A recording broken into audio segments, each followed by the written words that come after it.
Hello, hello, and we are live.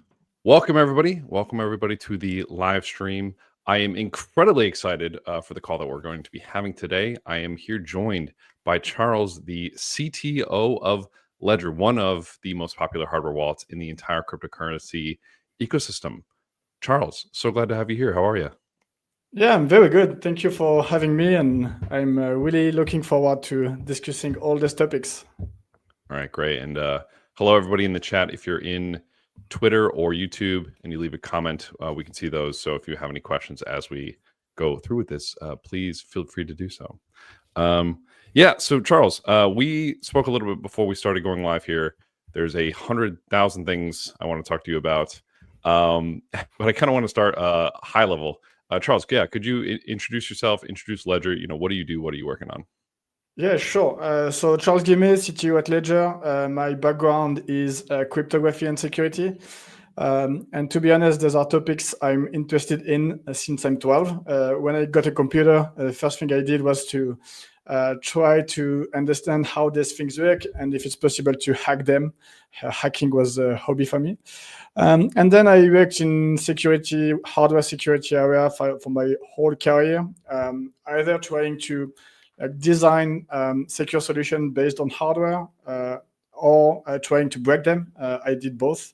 Right before Ledger, I was heading like an ITSEF, Information Technology Security Evaluation Facility. It's basically like a third-party lab that is conducting like security evaluation, and most of the market that we were in was like identity for banking and banking cards, and we were conducting like security evaluation that allowed them to obtain like security certification, like the EAL5 plus things was what we were doing like day to day, conducting the security assessment. And then you have like a third party agency that is verifying that the evaluation was okay and can issue this certificate. So this is what I was doing right before Ledger. I discovered Bitcoin in 2011. First thing I did was to try to understand how Bitcoin worked, and I spent a lot of time like on the technology, decentralized consensus, the signature mechanism, the blockchain itself, all of this. But I didn't get the use case, and this is what I told to my friend. Your thing is amazing, but what's the use case? There was absolutely no chance this to be adopted in the future. So I was obviously wrong, and I started to understand that I was wrong in 2017. When I joined Ledger. First, my mission was to create the security department of Ledger. Nice. And what I did first was to like create a security research team that we call today the Dungeon.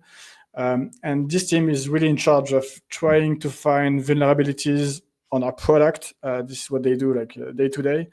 And when they do, they always find like some tiny details to improve. When they do, they work with the engineering team in order to improve things and make sure that we are covering this vulnerability. So they have expertise in like hardware security, software security, cryptography, and also like blockchain security as well. This is something where we are investing quite a lot.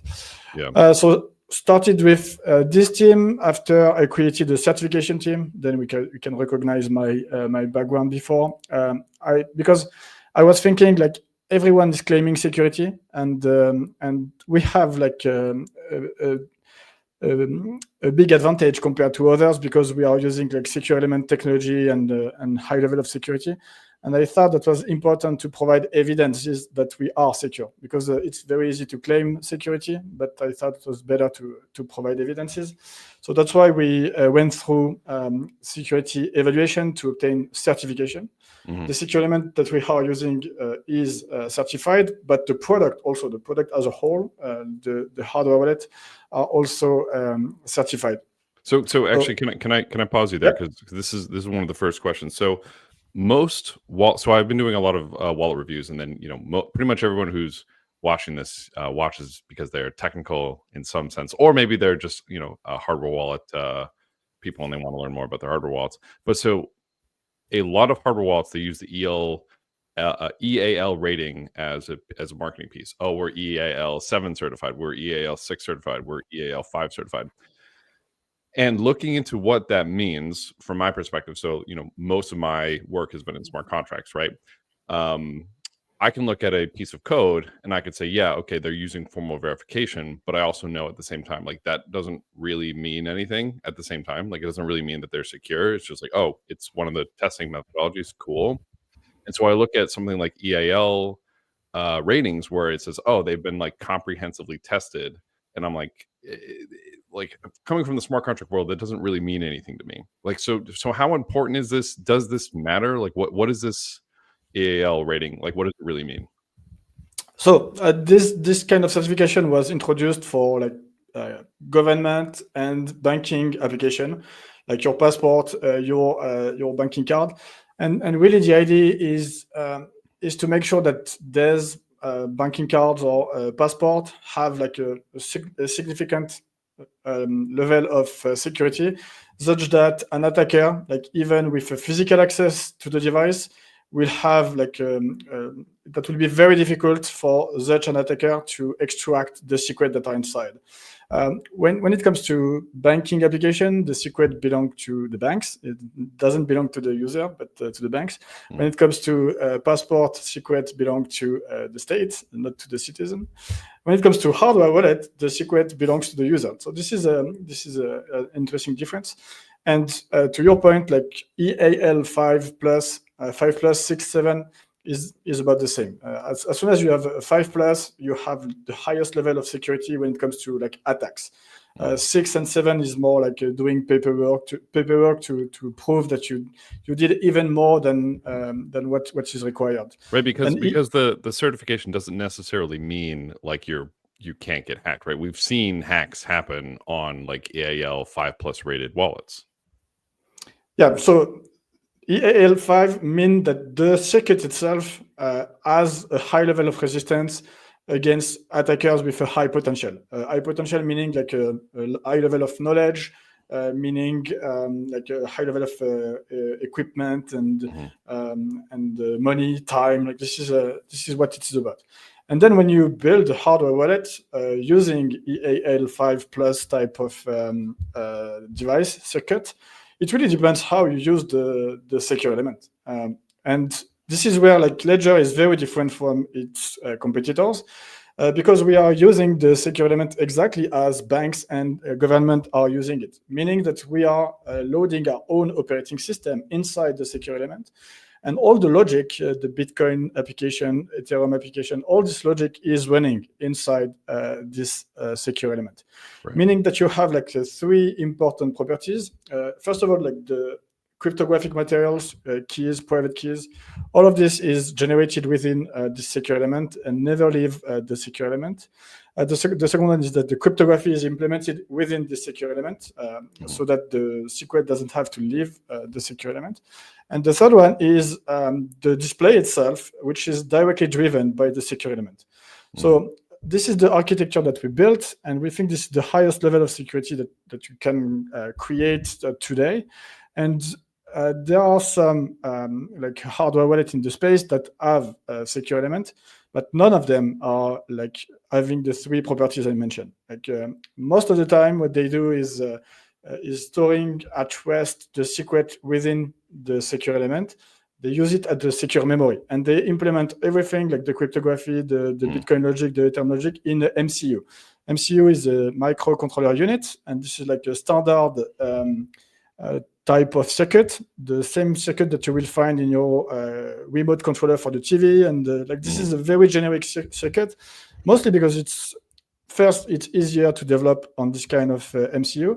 And secondly, in order to be able to load your own operating system in a secure element, you need to have like a very tight relationship with secure element manufacturers. This is really the reason why most of the other hardware wallets in the space that are using secure element don't use them as us. So basically, I'm trying to kind of like summarize a bit of what you're saying here. So you can have like a high EAL rating, but like be using the secure element like poorly and almost make that worthless. Yes, exactly. So because whenever I'm looking at these wallets, it's always like, oh, EAL 7+ certified, and I'm like, me as the skeptic I am, I'm like, okay, that kind of doesn't mean anything. So like, is this important for wallets to get, or is it not that important? I think when you start using like this type of secure element circuit, then you are able to leverage the secure element to provide more security guarantees. But depending on how you use it, it's not the same. And this is why I also like did this small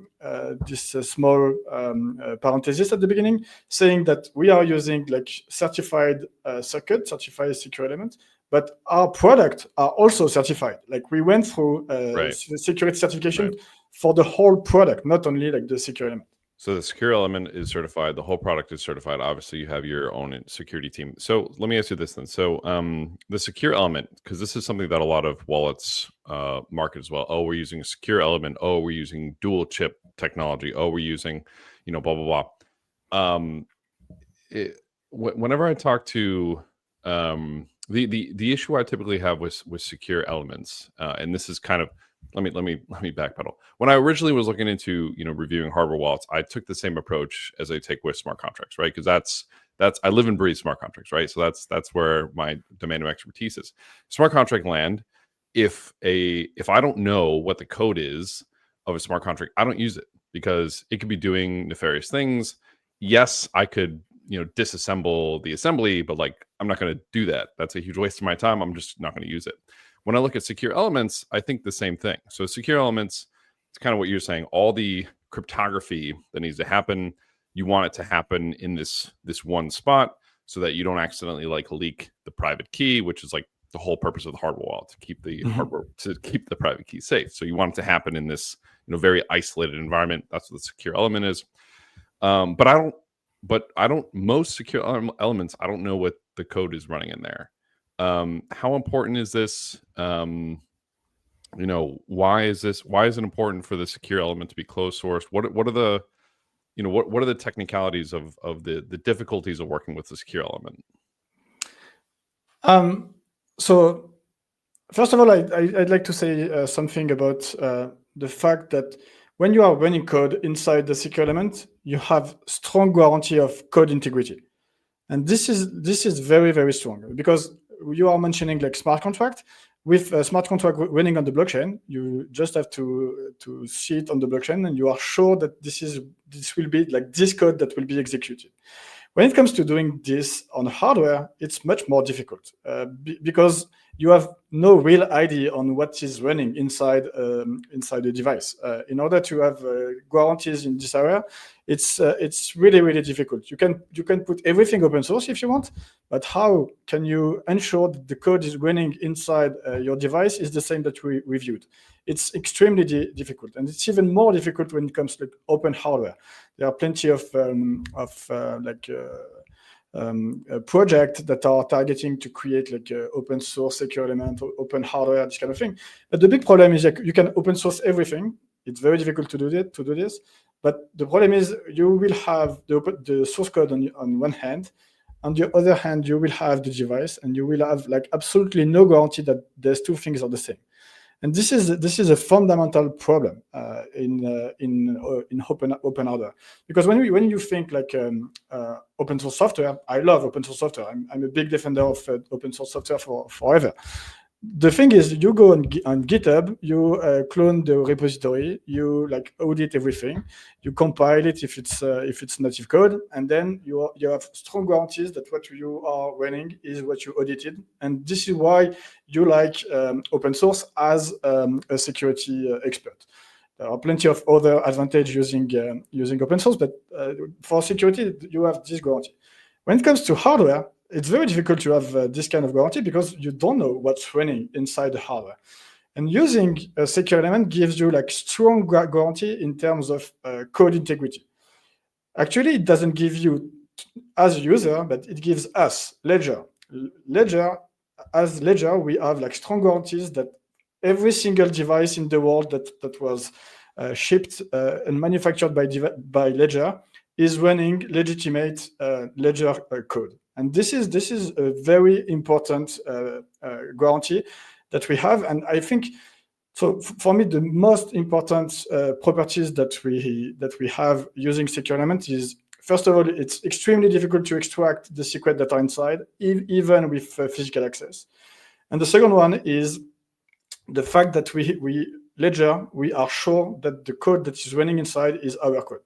And you can't have the same level of guarantees without a secure element device. So I would say this as first. And second, when you are using secure element, the thing is that you have like to sign NDA with your secure element provider, especially if you want to load code. If you just want to use it as a black box, as Trezor is doing, for instance, or Coldcard, like the one that are integrating it as a secure memory, you don't really need to sign such NDA because you don't load code inside and you have no way to understand how the circuit is working. Because as we are loading our code, we will like directly interface with the bare metal properties of the circuit. We will interact with all the countermeasures, because in this kind of circuit, there are plenty of countermeasures against physical attacks, against laser attacks, against side channel attacks. And all of this is an important IP for the secure element manufacturer. And that's why they don't want this IP to be leaked, because for them, this is like dozens of years of research and improvement, and they obtain the certifications that are very costly. So for them, this is an important IP.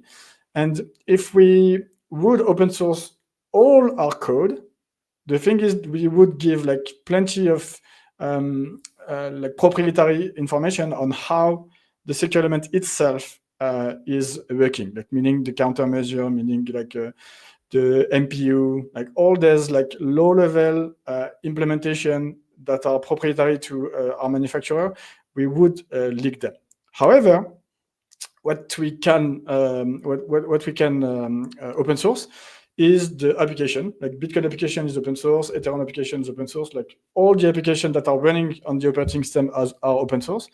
And for the operating system, what we would like to do is to split what is really like low level and leverage the secure element properties and so on, from what is more like business logic for Ledger, and open source this business logic for Ledger. This is something that we are targeting. The thing is, like on a secure element, everything is very constrained. Like you have very little flash, very little RAM, very few power computation capability, and then it makes the re-architecture a little bit more tricky. However, we already open source all our cryptolib. Like today, a very big part of what is running inside our secure element is open source.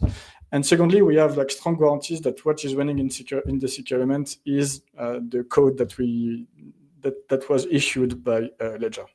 So lots to unpack there. So one of the things you're saying is it's really difficult. So yeah, for a smart contract, it's very easy for me to see, what code the smart contract is. I go I run my own blockchain node. I download the data. Boom, I just look at it and I'm good to go. I'm much less familiar with hardware, but it basically sounds like doing that. Everyone I've spoken to says like downloading the code off of your hardware device is really hard. It sounds like that's the case. So then let me ask you this: when I buy a Ledger, so I have like a Ledger Flex, here. One of the things that it had me do was, hey, let's verify the firmware of your device. But you just told me that actually reading what is actually running on there is really hard. So how does that work?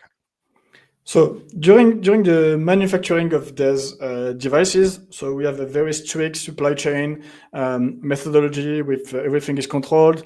The secure elements are manufactured especially for Ledger, even if they are used by others. Inside the secure element that we are receiving, there is one key that is controlled by Ledger, and only us can load our own operating system. And during the manufacturing, there was a phase that is called like the pre-personalization. This is like a standard in the smart card world that consists in creating an attestation inside the secure element. An attestation is pretty simple, so it's a pair of key. The device will generate like a pair of key that is specific to this device, and it will send the public part to our HSM. HSM stands for Hardware Security Module. So it's basically some secure backend that we are running, again, like into secure hardware.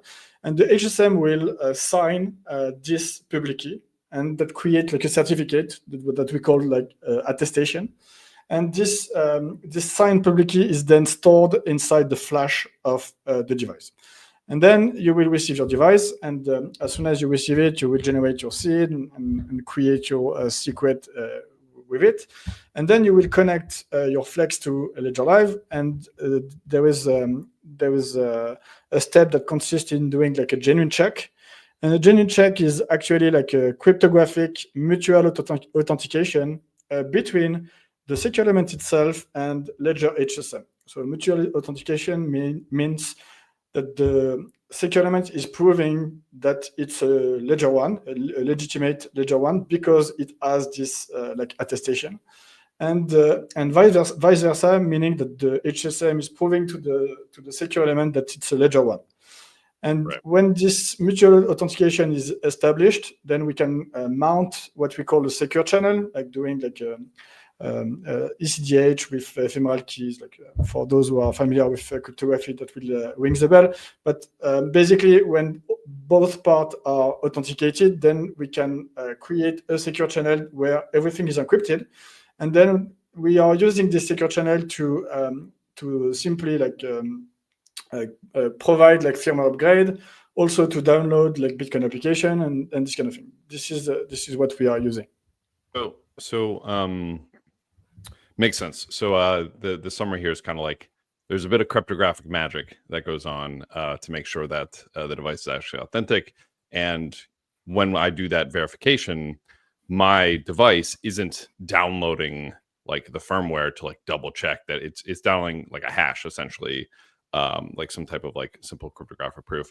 Makes a lot of sense. Okay, so then back to kind of the secure elements then. So you're saying one of the big reasons why they're closed source is because the manufacturers of these secure elements are like, hey, this is our secret sauce, this is our IP, we have to sign an NDA, right? And I get that, and that's usually the reason that a lot of other hardware wallets cite that, hey, like this is why we're not open source. So you mentioned Trezor, and I'm actually really glad you brought them up. I don't know how dicey we want to be with like I don't want you to like shit talk competitors or anything, but I think we can be very objective about this. So are you familiar with wallet scrutiny at all?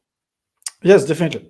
Okay, great. Oh, fantastic. So then here's my question. So the wallet scrutiny team. So you said Trezor is using a secure element and they're treating it kind of like a black box, right? So for the wallet scrutiny tests, they're able to pass it, right? And so the way wallet scrutiny works, for people who don't know, is wallet scrutiny is a site where they basically go through hardware wallets and they check to see, do they store your private key? Is it generated on device? And is the code actually open source? Because one of the things, the wallet scrutiny team, hardcore Bitcoiners, where they're like, if I can't read everything that's going on my hardware device, I can't trust it, maximize open sources. But the Ledger devices, they don't pass the source code tests because of this, like, this secure element isn't there. How do you know that the code that is running inside Trezor is the one that you reviewed? Great question. So you can actually read their methodology here. But I can tell you the answer. It's not possible. Oh, okay. You have absolutely no guarantees that the code that is running inside the Trezor is the one that you downloaded. And we showed like plenty of demonstration that proving that it's possible to fake a firmware download, that you can patch the firmware on the fly. The problem is when you don't use a secure element, the bootloader that is downloading the firmware can be corrupted, and you think you are running or downloading a specific firmware while there is something else doing going on behind the hood. When you have a secure element, in order to do this, you need to break the secure element first, and it's incredibly difficult. So what you're saying is, basically when Wallet Scrutiny does these tests and like attempts to disassemble the assembly of like their firmware, you're saying, yeah, okay, sure they can do it, but like it's easy to fake. Yeah, you can verify the firmware, then you will load the firmware on the Trezor device. While under the hood, you don't load the firmware in the device. There is already a firmware in the device that makes you think that you are downloading it while you don't. Or you can create a bootloader that can patch the firmware on the fly when you load it. Like all of this is possible with a device such as Trezor. Interesting. So you're saying so the reason that that's so interesting. So then how can Trezor pass the Wallet Scrutiny tests if they're using a secure element? Because you said, hey, they're treating it like a black box. Why do they pass the Wallet Scrutiny tests? Is it just because they're not downloading the secure element, or are they breaking into the secure element to download it? So the thing is, the Trezor 1 and the Trezor T were only using like MCU, like regular MCU, the one that you find in your remote controller TV, this kind of thing. Right. And what we did back in the days, a long time ago, was to prove that it's very easy to extract the secret from this type of MCU. And it's so easy that if you give me your Trezor, I give it to the Dungeon team, and they will need like something like 3 minutes to extract the seed. So this is something they can do, like on Trezor 1, Trezor 2. Wait. So I know that the Don Ledger team, we recently saw that a few months ago, the team ended up finding kind of a bug in the Trezor, but they patched it, right? So that shouldn't be possible anymore. I mentioned the 1 and the T, the older version. The older ones, yeah. The newer ones. So they started with the 1 and the T, and we proved that it's very easy to extract the secret from the circuit. Very easy means like 3 to 5 minutes. So this is what we demonstrated. And after they were like, okay, probably we will need to upgrade the architecture and add a secure element into it. However, we don't really trust secure element and so on. So what they decided to do was to use a secure element as a secure memory, meaning that the only thing that you put in the secure element is a secret that encrypts your seed that is in the MCU. So this is how they use the secure element. What the Dungeon proved recently is that the secure element and the MCU are paired, meaning that they want to be sure that they are discussing with each other. And the Dungeon proved that the pairing was not properly implemented. That was easy to fake this. And in all cases, you have no guarantee that what is running in the MCU is the code that you are expecting to run. But they're able to pass the Wallet Scrutiny test because they're not treating it as like they're treating it this black box for memory, and that's it. And so that like that's fine to download the firmware, check that it matches what's on their GitHub, and say, okay, cool, it passes. Yeah, but the thing is, okay, yes, you as the secure element that they are using that doesn't do anything, it doesn't run code and so on, then it's a black box, but it doesn't do anything but storing a secret. And as like Wallet Scrutiny think that it's sufficient to see the code and think you load it in the Trezor to have guarantee, they say it's passed. But for me, it's not, because Because if you audit one code and it might be another code running in your MCU, maybe this is not a guarantee. Interesting. I love this take, Charles. I feel like I'm learning so much here. So, all right. So then the harder question. So wallet scrutiny as like a service, as like because when I first learned about wallet scrutiny, I was like, this is amazing. I'm so happy this exists. It almost sounds like in the same sense that you're saying, hey, EAL ratings are kind of silly sometimes. It almost sounds like you're saying kind of the way that they're reviewing is kind of silly sometimes. I don't want to put words in your mouth. No, Okay. what I want to say is that it's much more complex than It's much more we would. yeah. We would like to say, okay, it's open source is good, it's closed source is bad, and this kind of thing. But it's much more complex than this. What you want at the end is to have like what I want at the end is to make sure that my users, when they have a device, it will be extremely difficult to extract the secret from this device, and I think this is an important property. Most of the devices don't provide this. The second thing I want to provide is to be sure that the code that is running in the device is legitimate and it's not backdoored and everything. Legitimate meaning that Ledger implemented it, Ledger reviewed it, and we also use a third party to review it and this kind of thing. Right. By the way, for every single new firmware version, we go through like a security evaluation lab that evaluate our firmware and issue a report saying at least there is no backdoor detected in the. And this is published like for every new version of the firmware. So, and the last, yep. No, go ahead.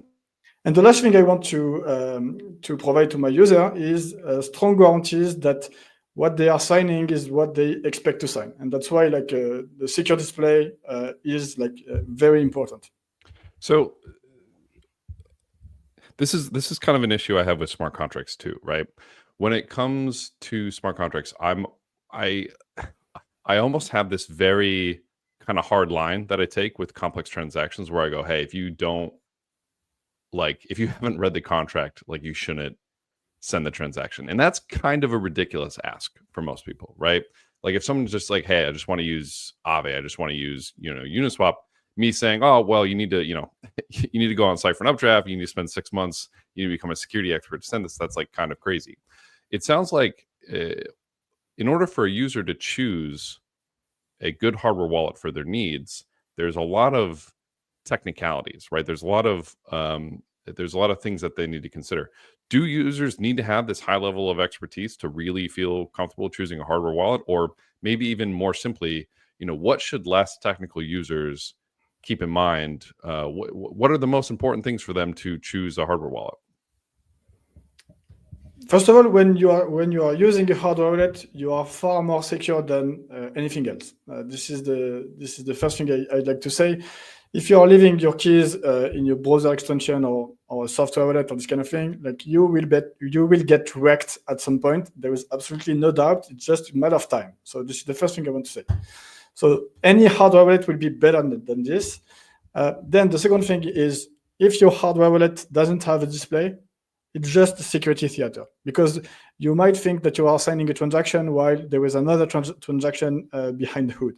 It's a little better than a software wallet, but frankly, this is really a security theater because it makes the user feel it is safe while it's not. So it might be even worse at the end. So this is the second thing I want to say. And then when you have like a hardware wallet plus a display, then if you want to compare different hardware wallet, I think like using secure element certification, like internal security research team that are improving the security is the best idea. But frankly, already like if you are using Trezor, you are far more secure than anything else. And to your point, because like in the blockchain ecosystem, like everyone wants to be sane, paranoid, and there is plenty of good things in this area. But at the end, I prefer like 10 times that like to pay like highly skilled security evaluation lab that spends time on analyzing our code, trying to break our devices, rather than like just putting the code online and hope that someone will find a vulnerability. You see what I mean? Like, and the second thing, like, because quite often, like, people are saying like everything is open source and open source is good, closed source is bad. But when you really think about it, like even with a device like such as Trezor, all the hardware itself is closed source. Like the MCU that was manufactured by ST, they are using STM32. Everything is closed source. If there is a bugdown inside, you have no way to know it. And you also have like low-level library inside the STM32 that are closed source. You have like a bootloader provided by ST that is closed source. You have like the HAL driver that are provided by ST, especially for like wear leveling, like Flash driver, like all the complex drivers. They are closed source. They are in a ROM directly inside the MCU. So what I want to say is you can say like everything is open source, but at the end, it's not that true. Like if you think at the product like as a whole, like the circuit itself is not, and the low level library, bootloader, HL, and all of this is also closed source. Okay, you have the firmware that is open source, but you have no guarantee that the firmware that is running is the one that you wanted to run. So just to get back to the question though, so for like a non-technical user, you're saying yes, at least a hardware wallet. First of all, you should 100% use a hardware wallet, and I 1,000% agree with you. I've seen way too many people in my DMs talking about how much money they lost because of something silly they did. But yeah, what should they be considering? Should they look at the EAL ratings? Should they, maybe the easy answer for you is like, oh, just use Trezor, and then sorry, the easy answer for you is maybe, oh, just use Ledger, and you're good to go. What should they consider? Do they need to kind of go deep into a lot of these security papers and this research? If you are really interested in security and all of this, like do your own research and like try to challenge what I just said. Try to study all of this, and then you will make your own choice. But at the end, like again, like if you are using a hardware wallet with a screen, that you are verifying your transaction, that you are securing your backup, all of this, like you will be far more secure. Using a secure element will be better. This is because I know how secure elements are working, like in the details, and they are very difficult to break. But again, like if you are using a hardware wallet with a screen, verifying your transaction, like having a clear backup strategy, then you are far more secure than most users. Right. Great. So one thing I did want to kind of bring up as we're kind of in this part of the interview, one of the reasons why I wanted to talk to you in particular was I've been talking to a lot more security researchers in the hardware field, and one group that I spoke with was like, yeah, we do recovery services for hardware wallets where somebody forgets the PIN on their hardware wallet, they can't get in, boom, they're screwed. And I was talking to this group, and they were like, oh yeah, we've found exploits on this wallet for this version, and if the wallet's in this version, we're good to go. And just to give your team some kudos, they told me the one wallet we haven't found issues with is Ledger, and yep. I was kind of shocked by that. So part of me thinks that for me, like that feels really important for like choosing a wallet, but I understand like from Ledger's perspective, like that is kind of a hard thing to promote, so Cypher, we do security audits. It's not, we don't promote, none of our audited code has ever been hacked because, one day it will, and then all of our marketing for that will look really stupid. But like hack history is kind of an important thing, in the same sense for, looking at some of the top smart contract auditors. The best But- ones have a great track record, but eventually they get hacked just because, you know, after if you've done hundreds of audits, it's just a numbers game, right? Eventually it will get hacked. So is that like an important thing for you guys? Is you know, you obviously have a very high standard for hack history, being one of the few wallets that is really, really difficult to crack. Like, is that something that you guys, that users should take into consideration?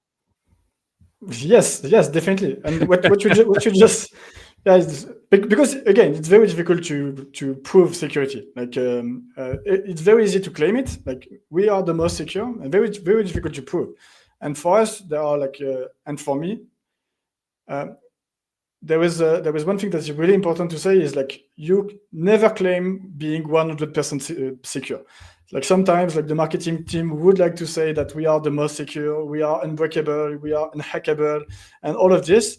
But frankly, like security is the school of humility. Like if you think like you are unbreakable and nothing can happen to you because you have the best product, you are completely wrong. You need to be humble, and you need to always like spend time, resources, and everything you can to upgrade security. Like if you think like you design your product and that's it, it will be secure forever, you are completely wrong. Like being able to always raise the bar for security is something important. And to your point, yeah, today, like the teams that are doing like seed extraction from hardware wallet can break every single wallet and bot ledger. This is the case, and this is the reason why we design our hardware wallet like this, to make like such attacks incredibly difficult. I won't say it's impossible because in security, again, it's a matter of humility. What I'm saying is the most difficult way, like in order to make a hardware wallet that will be like incredibly secure against like such type of attack, the design that we have is the best I know. Well, this is what I can say. I won't say it's impossible to break, because maybe sometimes someone will find something like incredibly like complex and so on. But what I can say is like this attack will be complex. There won't be like something just very easy, and you just take 5 minutes and you extract the seed. I think it's very unlikely this kind of attack to happen. No, this makes a lot of sense to me. So we've got a bunch more to go through, and we only have like 20 minutes left here. So let's see how much of this we can get through. So one of the things you brought up, and I'm so glad you did, it's almost like you knew what we were going to talk about here, was you said, hey, having a hardware wallet is better, but if it doesn't have a screen, it's basically worthless, which I agree with. You know, when I started doing hardware wallet reviews, one of the things that I would mark poorly for was like, okay, if I can't see what I'm signing, like what is the purpose of this device? And I had wallets reach out, like hardware wallet creators reach out to me, and they said, hey, our users said it was annoying, so we got rid of it, or we just didn't include it. And I was like flabbergasted that was like an actual argument, because I'm like, okay, so basically I have to like having the hardware wallet, plugging it into a browser, I'm basically trusting whatever the browser sends me. So you brought up like signature clarity, you know, having the screen, being able to verify on the device, you know, what you can see. Now I've been doing a ton of, I have like what hardware wallets littered across my desk right now, just like playing with them, seeing what they show. And one of the things that I've been super frustrated with is that pretty much all of them, except for the only two, pretty much all of them just show this raw jarble of call data, right? Which for me, as like somebody who lives in call data, like I can like very quickly, okay, that's the function selector, okay, that's the first parameter. Like I can see pretty quickly like what if the parameters are right. I know for a fact most users don't do this. And I also know that most security researchers don't do this, which is terrifying. You know, if you walk to any conference, ECC just happened. I guarantee you walk into a venue, you say, hey, all right, show of hands, all you crypto people who here actually checks the data on their device when you're signing something, you're going to get like 5% maybe. And then if you walk into a security room of security researchers, you're going to get maybe 50%, which is insane. So now all this preface here. So the Ledger wallet. So I've gone up and down the Ledger wallet stuff. I love how you all show the message hash and the domain hash of EIP 712 stuff. For people who don't know what that is, go check out my review video. They're one of the few wallets that actually do that. That is phenomenal.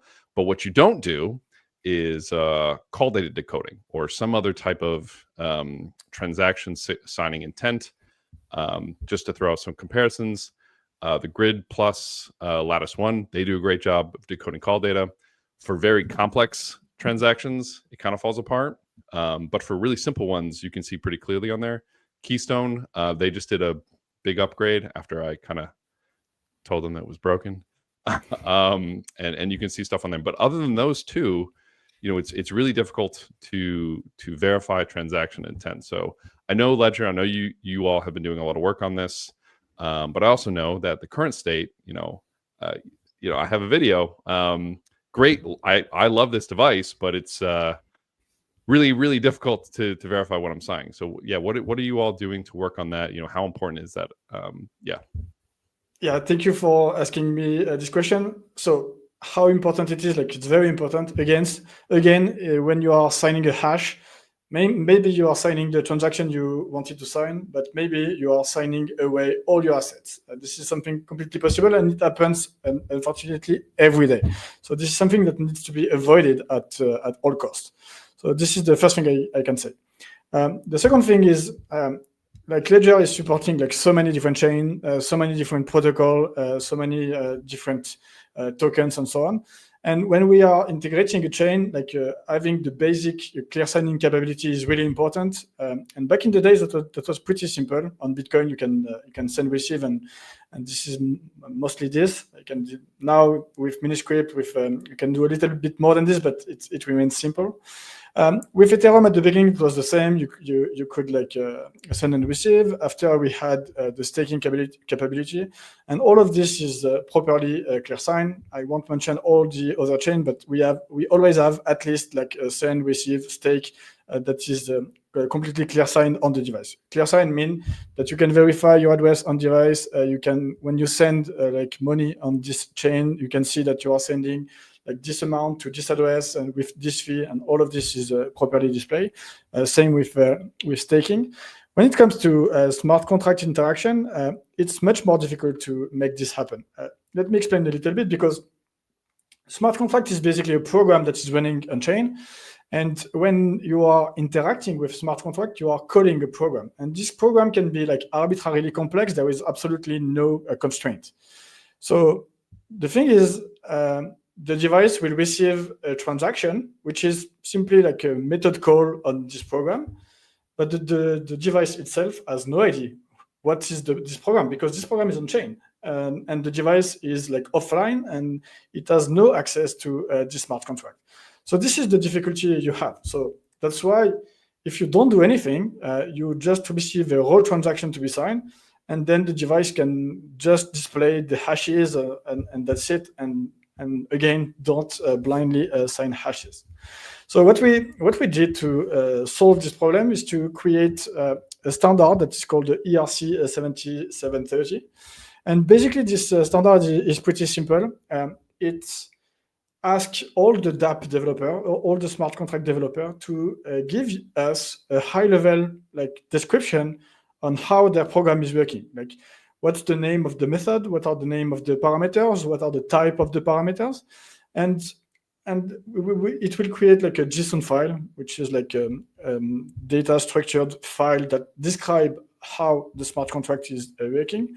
And then in order to make the clear signing happen on device, the device will receive the raw transaction to be signed along with this JSON file. And then there is a generic parser inside the Ethereum application.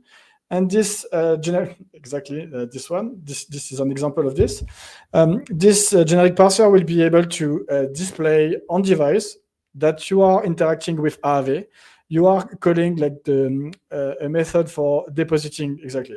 Here you are interacting with 1-inch fusion, and you are sending 1,000 WMatic to swapping 100,000 WMatic to 554 USDT. and you even have your receiving address, and then you can decide if you want to sign this transaction or not. And in order to make this happen on device, we need the JSON file that was created by 1inch. So today, if the DApp spent like 15 minutes to create this JSON file, we can make the clear signing happen. And the second constraint that we have is the distribution of this 7730 JSON file to the device. Today, if you are using Ledger Live, so either internally you are interacting with like a DApp that is integrated within Ledger Live, or using Wallet Connect to sign inside Ledger Live. So if you are inside Ledger Live, you will receive this JSON file along with the raw transaction, so that the device can clear sign the transaction. So this is where we are. And the second thing that we invented, that was like a completely new innovation, is transaction check on device. So you probably know like transaction simulation and this kind of thing. And they are often like integrated within like MetaMask, Wabi, and this kind of software wallet. But the problem is, if the transaction simulated is not the one that you sign, then it's completely useless. If you take the example of Bybit hack, there was like transaction simulation and everything seemed to be okay on the front end and on the software wallet side. However, on the hardware wallet, they blindly sign like another transaction. So that's why it's important that this transaction simulation and transaction check happens on device. But again, the device is completely offline, disconnected from the internet. So in order to make this happen, we created some magic. And what we did is the following. Whenever the transaction is crafted, it's sent to like a third party, such as Blockhead, Cybers, and Tenderly. And they are specialized into like transaction simulation. Like they have also plenty of heuristics when it comes to like assessing the risk for a transaction. And what they do is issuing a risk assessment for this specific transaction, and they sign it. So then the device will receive the raw transaction to be signed along with the JSON file to create the clear signing, and also the risk assessment for this transaction. So you will be able to clear sign the transaction, understand what you are interacting with and how, what are the parameters. And also you will receive like a risk assessment for this specific transaction. The device will verify that the risk assessment match with the transaction. It will also verify that it was issued by Blockhead or Cybers or Tenderly.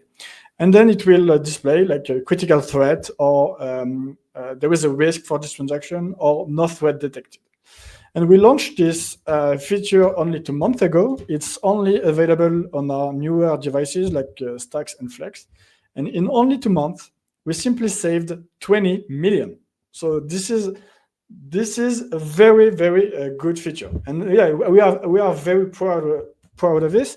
This is only the beginning, and again, it's a very, very good innovation.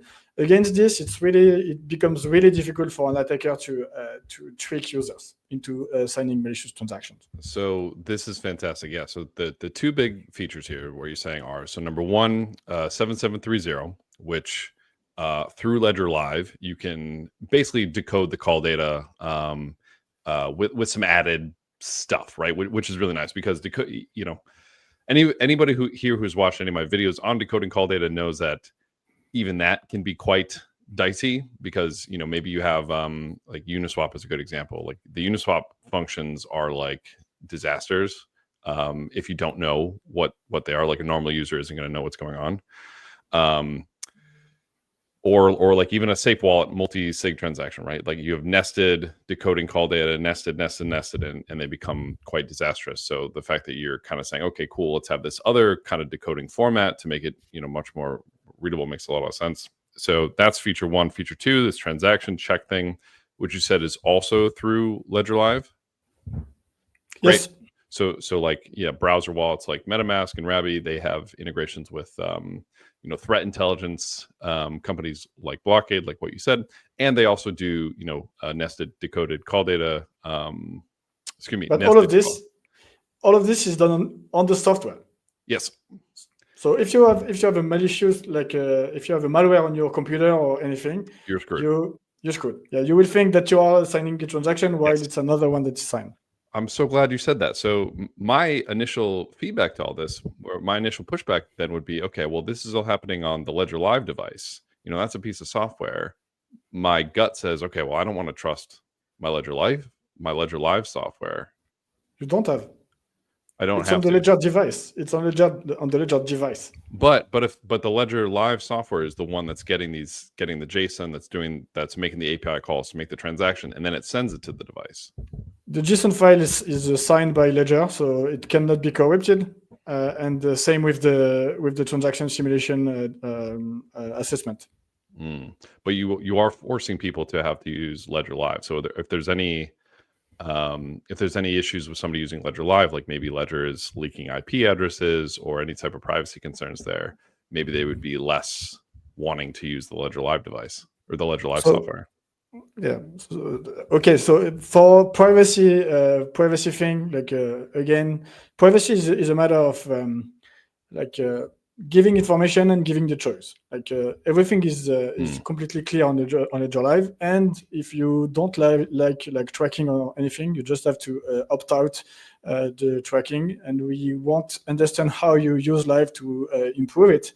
But at the end, we don't track users, and privacy is really important. However, if you don't want to use Ledger Live, you will have to wait a little bit more because we are working with DApp in order to create like direct integration, so that you will have all these features directly in your favorite DApp.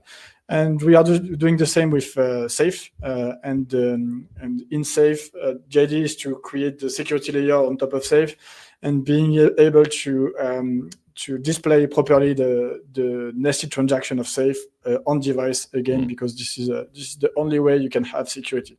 Otherwise, you have a software that will be compromised, and that's it. And to your point, to Grid Plus and the other one.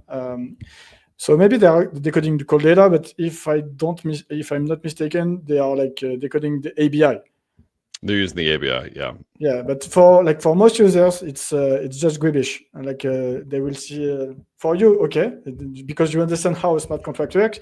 But if you give, like, especially for swaps, AMM, you were mentioning Uniswap or 1inch, it's even it's the same thing. Like if you only display the ABI for a standard user, it's exactly the same as signing a hash. Like there is absolutely no information for them.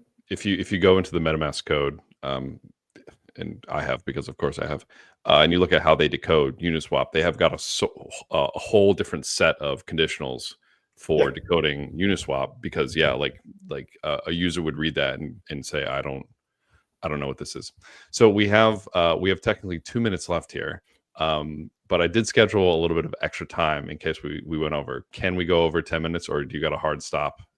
Maybe 5 minutes is okay. 5 minutes. Okay, cool. All right, great. Awesome. So everything, 5 more minutes. Fantastic. Let's see how quickly we can go through these last 5 topics. And Charles, this has been awesome. Like, I'm learning a lot, and I know I'm throwing hard questions at you, so I appreciate. This has been fantastic. Okay, last couple of questions here.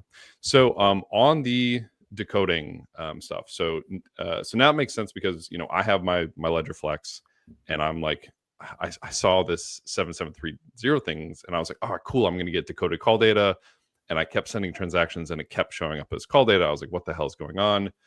I didn't realize I had to use it through the Ledger Live. I should probably read the documentation a little bit more here. So my next question, though, on this is looking into this, into the what is it? The device management kit. So this is a piece of, this is like the software that you need to use in order to add kind of this what do we call it? The, not transaction check.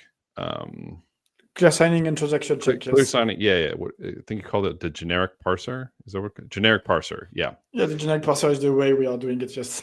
So you need to get this token from the Ledger team, right? Otherwise, the trend, or maybe this is just for transactions. Is this token just for transaction checks, or is this for transaction checks and the generic. There are two different tokens. This one is for a transaction check, mostly because we are paying our partners to use their infrastructure. That makes sense. Yep. And we don't want anyone to abuse That makes sense. Yeah, but so do you need one for the? And for transaction check, for us, the idea is to provide it directly within Ledger Live for all users. Also to have like direct integration with DApp. And for external wallet, the idea for us is to partner with them in order to create like a smooth and secure integration for our users that are also their users. So this is also why we are creating this token that will be shared with these wallets if we succeed to partner with them. Do you need the token though for protocols as well? Because that would just be like parsing JSON. Is it important for tokens to parse JSON? So the parsing itself happens on device. Yep. And then we have like this device SDK that is a piece of software that is in between the hardware wallet and our infrastructure. And we want this piece of code to be authenticated to discuss with our infrastructure. So this is why we are using this origin token. Gotcha. Okay, cool. Last question in the last 2 minutes we have here, and this will be a nice way to kind of wrap this up here. So Ledger Recovery. So you guys are launching a new product, the Ledger Recover Key. Not to shill another product. Kind of basically, kind of similar to like the Grid Plus card, or like I have a CipherRock card here.